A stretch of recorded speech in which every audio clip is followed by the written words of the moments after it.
Today we are designing an RCC footing for a brick masonry wall. The parameters which are given are the height of the brick masonry wall, that is 4 meters,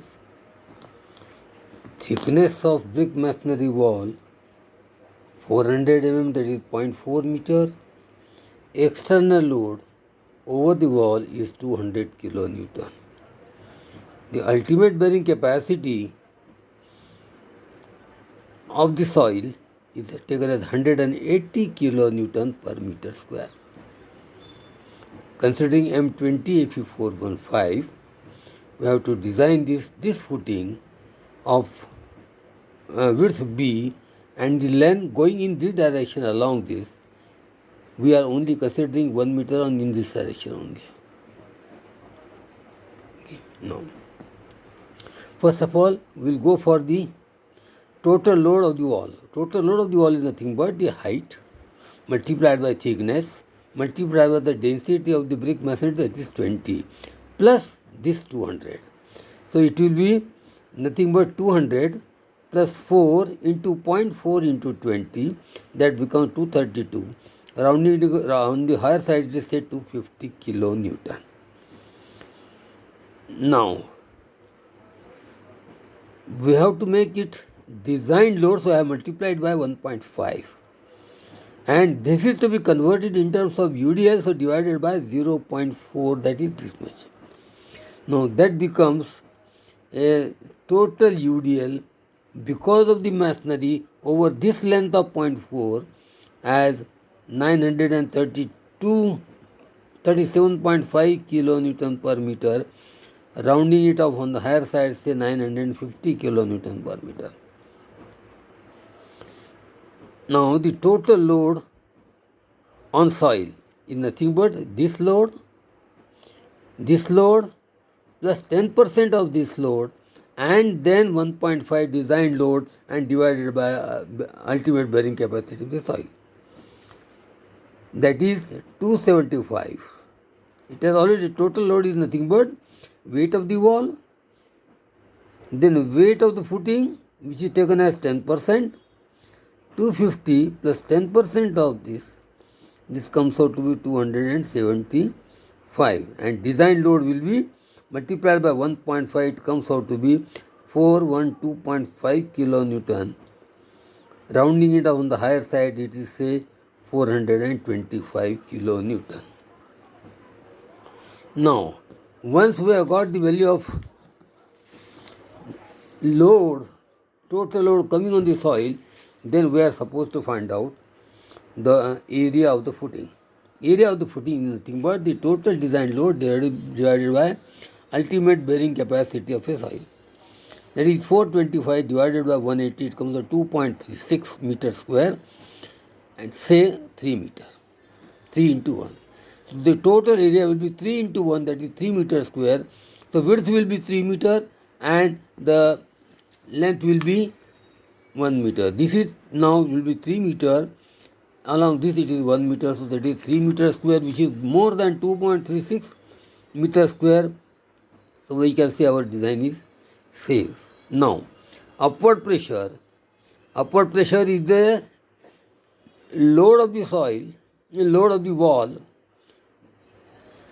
that is 250, that is 232, that has been increased to 250, multiplied by 1.5 divided by the length, the width of the wall, that is 3 meter. It will give the UDL per meter run, it is 125 kilonewton per meter. This say 125 kilonewton per meter. Now we have to see the load because of this coming over up to this distance, this distance of 0.4. How it can be calculated? It can be very easily calculated. Considering the length as 1 meter, 3 meter is there, then we are getting 125 kilonewton per meter, say.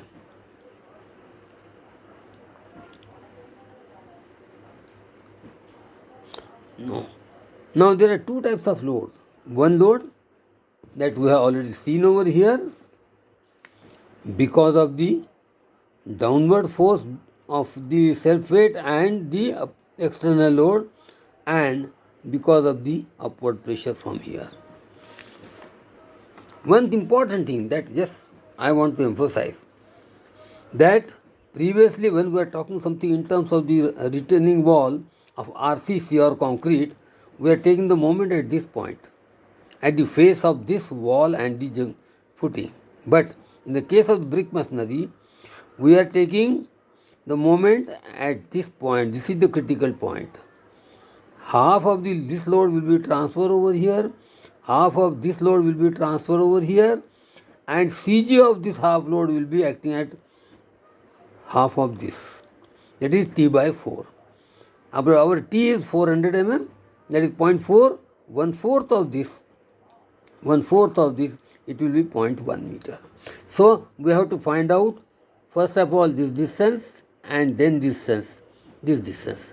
And that we find over here that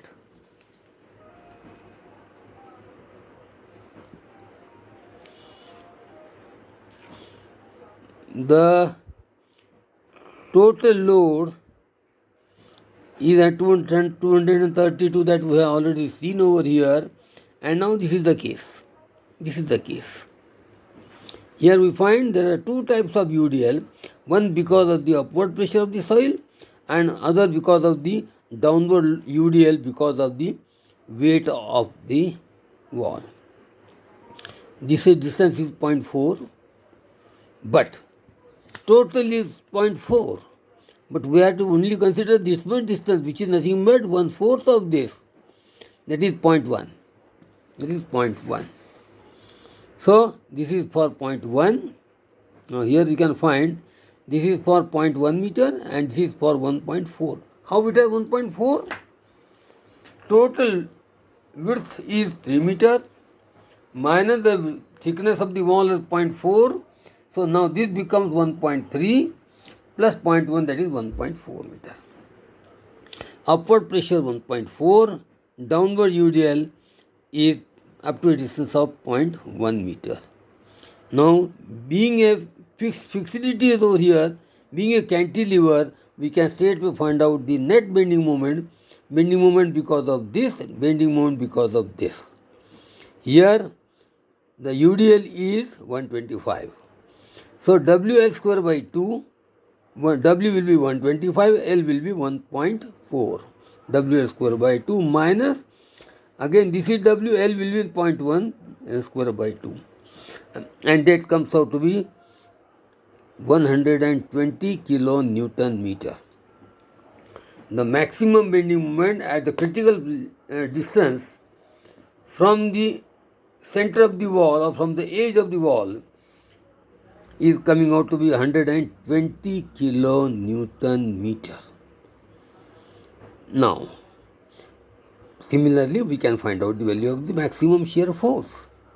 It is nothing but this UDL into this distance, this UDL into this distance. That is 125 into 1.4, 950 into 0.1. The net shear force will be now, you can find that maximum shear force will be